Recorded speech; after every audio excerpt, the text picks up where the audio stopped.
Le livre nous raconte, là, ce qu'on vient de lire. Ils lisent la loi du lever du soleil jusqu'à midi. Et j'espère que c'est en hiver. Hein. C'est déjà long. Hein. Ils lisent la loi sérieusement. Et tellement ils lisent la loi sérieusement, je ne sais pas, vous avez vu ce peuple-là qui est là, interagit avec ceux qui lisent la Bible, ceux qui lisent la loi. Ils se lèvent quand on lit la loi. Ils se prosternent, ils répondent oui, oui, c'est vrai. Ils se prosternent et ils pleurent sur leurs péchés. Et vous pouvez lire d'autres chapitres de Néhémie plus tard, 9, chapitre 11 aussi. Il y a des confessions des péchés publiquement. Ce peuple prend toutes les choses au sérieux. Et ils pleurent, ils savent pleurer. Ils savent pleurer sur leurs péchés. Pourtant, ils ont été plutôt victimes dans leur vie, mais ils savent pleurer sur leurs péchés. C'est un peuple qui sait pleurer, pardon, je le répète. C'est un peuple qui sait s'humilier et un peuple qui sait pleurer.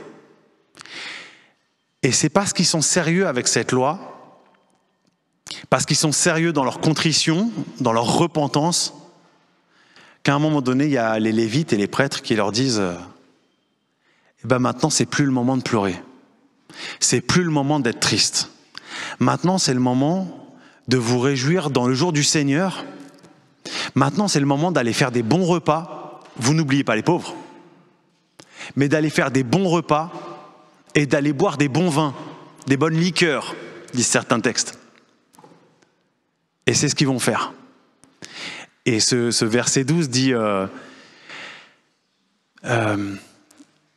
c'est ce qu'ils firent.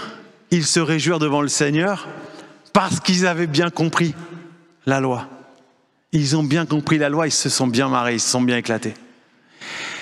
Moi, ce que je lis dans ce chapitre et ce qui m'a touché, ce qui m'émeut dans Néhémie, mais ce qui m'émeut dans la Bible en fait, c'est de voir des hommes et des femmes qui sont vraiment ébranlés par le Seigneur, qui voient vraiment la souffrance en face, la douleur, la tristesse, la misère dans laquelle ils vivent, la taille de leur péché, des hommes qui sont capables de pleurer et de s'humilier, et puis des hommes qui sont capables d'être relevés par la puissance de Dieu. Des hommes qui sont capables d'aller après se jeter dans la joie du Seigneur. Et je pense que dans l'Ancien Testament, s'il y a eu tellement de fêtes qui ont été instituées, les fêtes, elles n'ont pas été instituées simplement pour bien se marrer. C'est pas des fêtes comme nous, on programme un bal ou une guinguette. À chaque fois, les fêtes juives, elles sont faites sur le lit de la souffrance, sur le lit de l'esclavage dont on a été libéré, la mort de laquelle on a échappé, le pogrom, le génocide auquel on a échappé. Dieu nous a libérés. C'est des fêtes qui témoignent à chaque fois de l'action merveilleuse, miraculeuse de Dieu. Et c'est des fêtes en fait qui prennent tout leur sens pour celui qui a compris de quoi on parlait. Et tout ça, je trouve que c'est important. Cette semaine, j'ai rencontré une famille.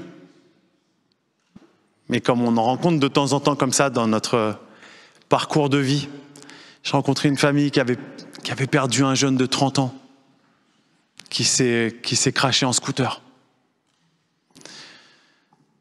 Tu vois, une famille comme ça, qu'est-ce que moi je peux lui apporter ? Je suis qui, moi, avec mon expérience de vie ? Je suis qui ? Quelle est la parole que je peux apporter à une famille ? Et les uns et les autres, avec nos expériences, chacun, peut-être, il y en a qui ont perdu des enfants parmi nous. Mais à un moment donné, on sent bien qu'on ne va pas pouvoir répondre à toutes les souffrances de la terre avec notre expérience. On n'a pas tout vécu. Et on s'appuie sur le fait qu'on a le droit de parler quand même, on a le droit d'être là. On est à notre place pour accompagner des voisins, des amis, des frères et sœurs. On est à notre place pour les accompagner malgré le fait qu'on n'ait pas tout vécu. Pourquoi ?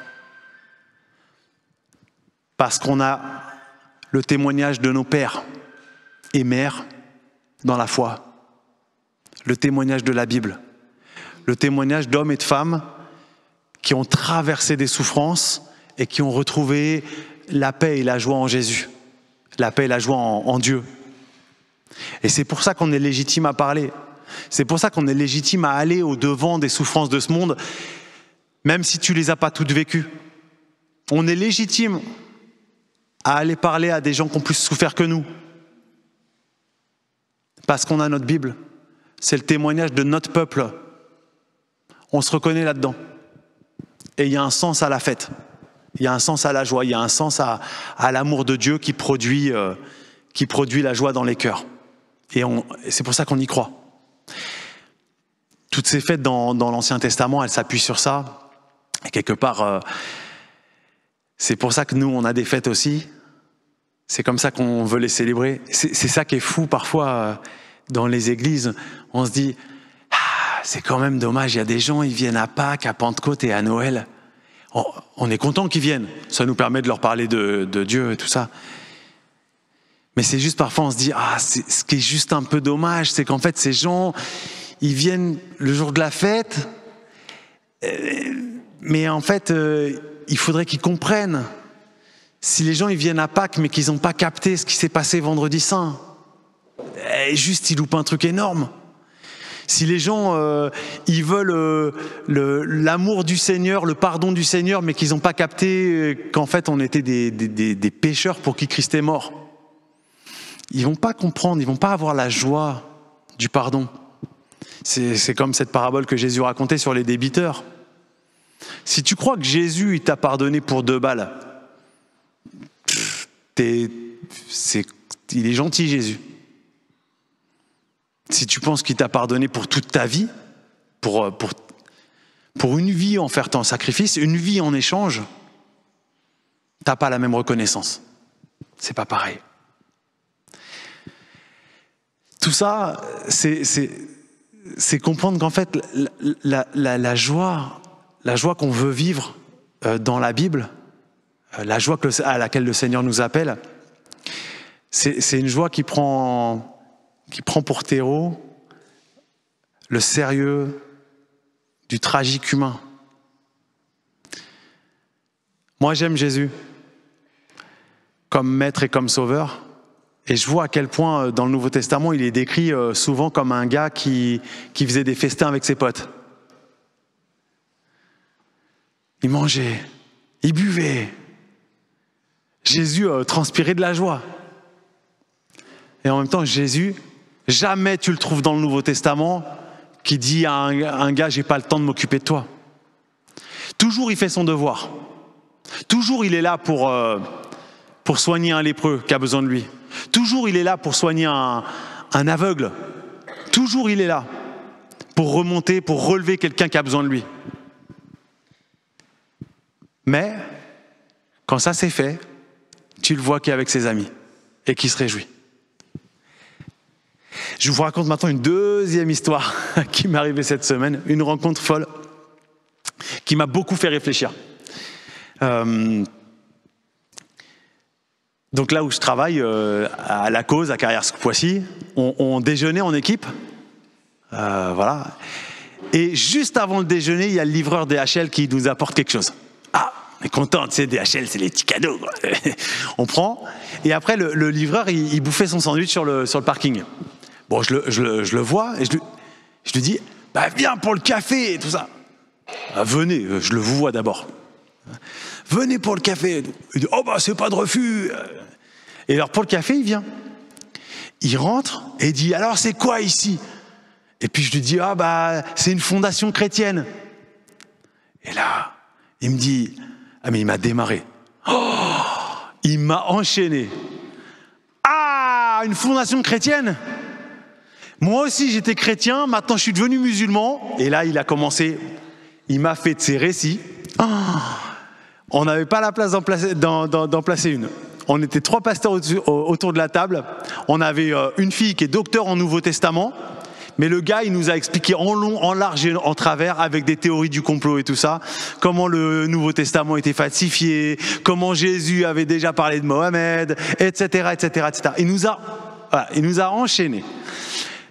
Je dis pas Franchement, le mec était très sympa. Mais il nous a démarré. C'était dingue. Mais un truc qui m'a marqué, parmi tout ce qu'il nous a dit et tout ça, il était hyper formé. Hein. Mais le truc qui, lui, l'a poussé vers Dieu, il m'a dit, et je ne dis pas que tous les musulmans disent ça, hein, je ne fais pas de généralité, n'importe quoi et tout ça. Hein.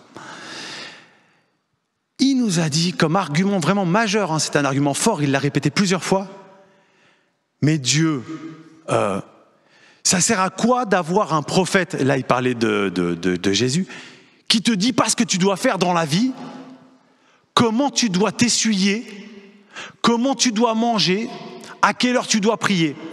Et pardon, mais le comment tu dois t'essuyer, il nous l'a dit plusieurs fois. C'était hyper important pour lui. Et je vous jure, nous on était là, et c'est vrai qu'on se disait, il y a d'autres choses vachement plus importantes, quoi. Mais ça nous a travaillé de se dire, en fait, c'est quoi la finalité de notre vie avec le Seigneur ? Et je pense, vous voyez, quand j'ai vu ce gars, je me suis dit qu'en fait, il y avait un risque pour les chrétiens que nous sommes de ressembler à cette version-là aussi de la religion. Moi, je me suis rappelé quand moi, je me suis converti. Quand moi, je me suis converti personnellement, j'avais des petites tendances pharisiennes, des petites tendances légalistes, des petites tendances à filtrer des moustiques et avaler des chameaux, pour reprendre une expression de Jésus. Et quand je relis sérieusement la Bible, je vois qu'en fait,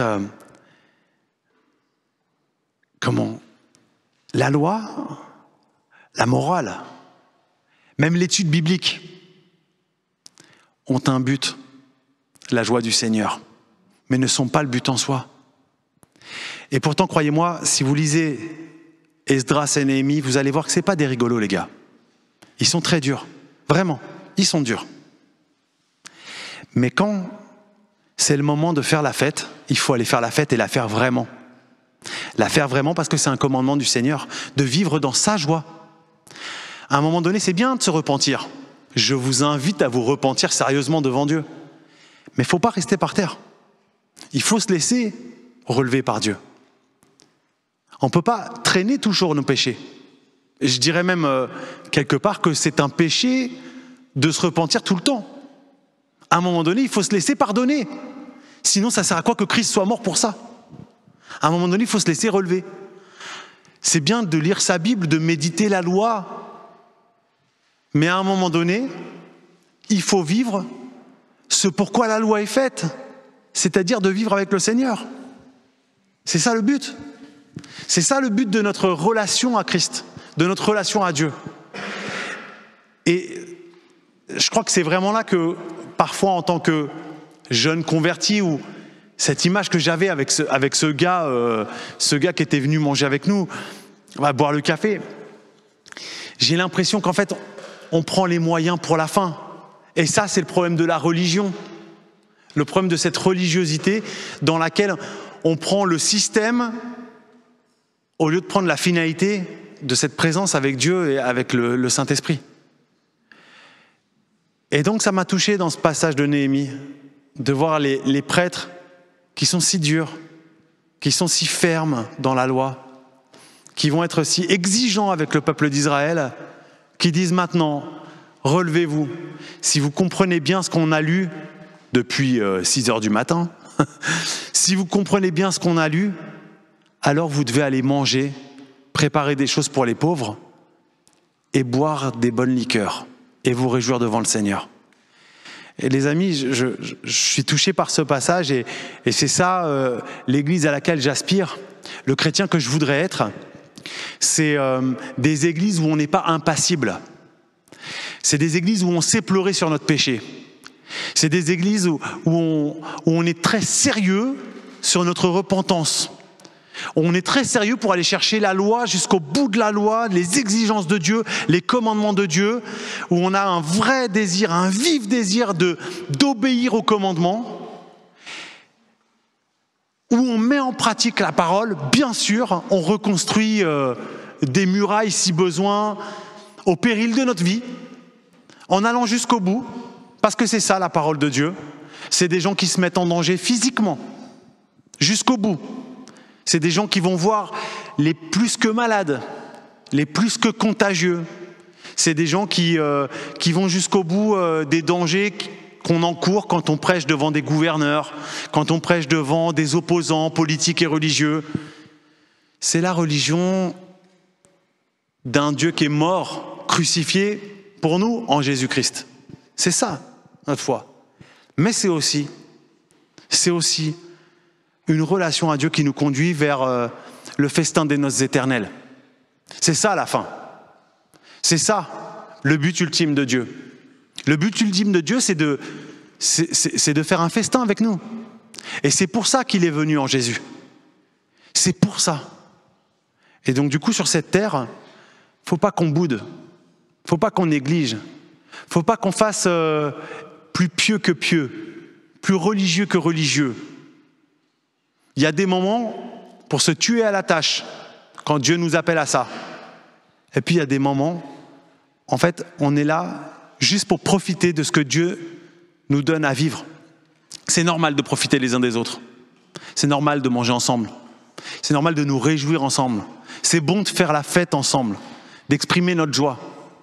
C'est le Dieu que nous voulons exprimer, pas le Dieu de la loi, pas un Dieu qui nous confinerait à des études bibliques éternelles sur cette terre. Ah, je dis ça, vous comprenez à quel point j'aime l'étude biblique. Je pense qu'elle nous donne l'accès à une joie vraie. Mais il y a un moment donné, il faut arrêter l'étude biblique. Il y a un moment donné, il faut arrêter. Le temps n'est plus à prier, lire la loi et se repentir, mais à goûter la joie que le Seigneur nous donne. C'est comme ça que je lis ce livre de Néhémie, et croyez-moi, Néhémie et Esdras ne sont pas des rigolos. S'ils nous le disent, c'est pour que nous profitions vraiment de cette joie que le Seigneur nous donne.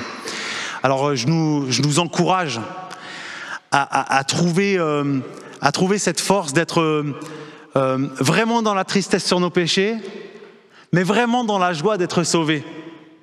À trouver cette force d'être les deux à la fois, pas juste tiédasse tout le temps.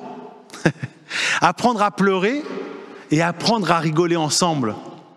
Apprendre à servir à fond, hein, à fond.